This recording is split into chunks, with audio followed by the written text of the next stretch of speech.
Today's topic comes from a lot of feedback that I've gotten from, I said gotten again.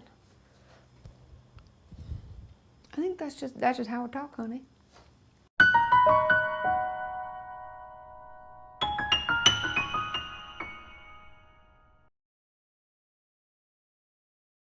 Today's topic comes from a lot of you.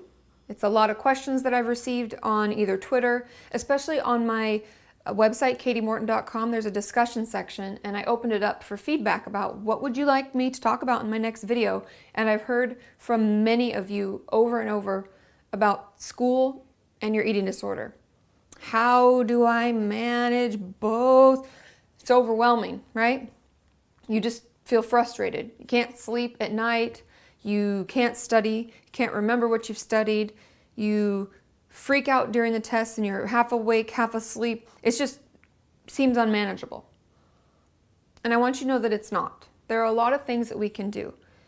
The main, I guess I'd say the most important aspect of this entire video is your willingness. School will always be there. You can always go back. You can always complete that class. There are things that I'll tell you that will help you better manage this, but you have to be willing to make the steps, because otherwise it always seems hopeless. It's just like your eating disorder. If I don't really want to take the steps to get better and get healthier, I'm never going to get there, right? And I know it sounds just overwhelming, and I don't want to think about it, and I can't even imagine finishing school with everybody, or I can't imagine doing this. But it'll be okay. We're taking it one step at a time. So the first step is obviously we need to think about what you're doing now. Are you seeing a therapist? Are you seeing a dietitian? There are a lot of eating disorder clinics that open their doors in the evening for alumni groups, for support groups that work around our schedule. I know there are 4 in my area that I can think of off the top of my head who have groups at either 6:30, 7:30, or 8:30. They run for an hour. You just pay your one fee, I think range anywhere from $60 to $100 for like 8 to 10 sessions. Are you doing that kind of stuff? Those are things that you can do around school. Those are things that we can help incorporate into your schedule. There are a lot of therapists at schools. You can see therapists when you're at school, right after school, right before school, maybe part of a break. Maybe you have a little block of a period you usually do studying and stuff. That's a perfect time to see somebody. There are dietitians at school. I know. Everybody's right there at your fingertips. You have to take advantage of that. And if you're not doing that, that's the first thing I'd ask you to do. Start enlisting people on your treatment team. Find a therapist that you really trust. And I would encourage you to watch my video about making your first therapist appointment, because if you don't like them, don't go back. It's a waste of your time. So, okay, we got that down.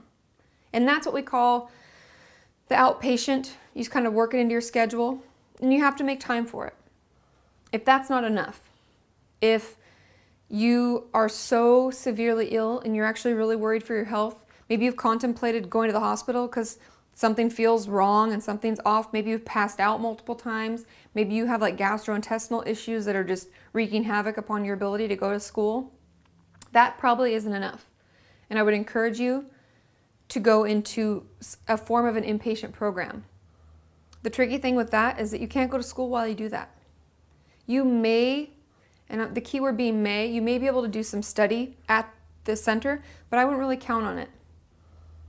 Okay? I know that's really hard to hear, but this is your life. You obviously can't keep going down the road that you're going, doing what you're doing. You know it's not working.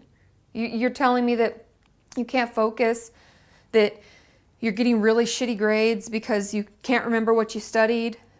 There's a lot of stuff going on. Life is stressful enough without an eating disorder. Like, oh my gosh, just give me another thing to deal with every day, right?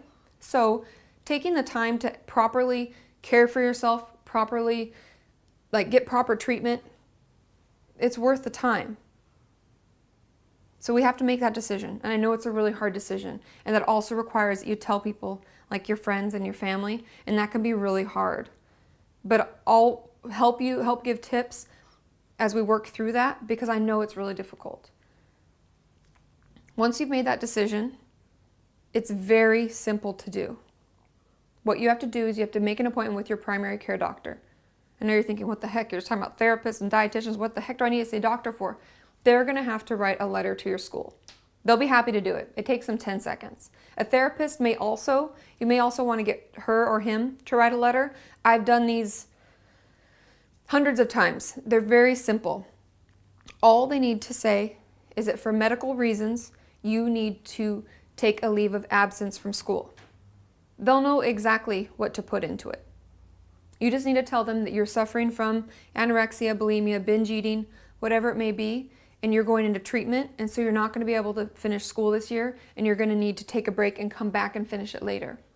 They'll know exactly what to say. You don't even have to worry about that. The hardest part, I know, is just telling people about it and getting to that appointment. And you're going to have to make that appointment because every inpatient center is going to ask for blood work and all sorts of medical crap that you have to get from that doctor. So make that appointment. Make the decision to care for yourself, to take the time, because you can't do it all. We're not perfect. It's overwhelming, right? But people are there to help you.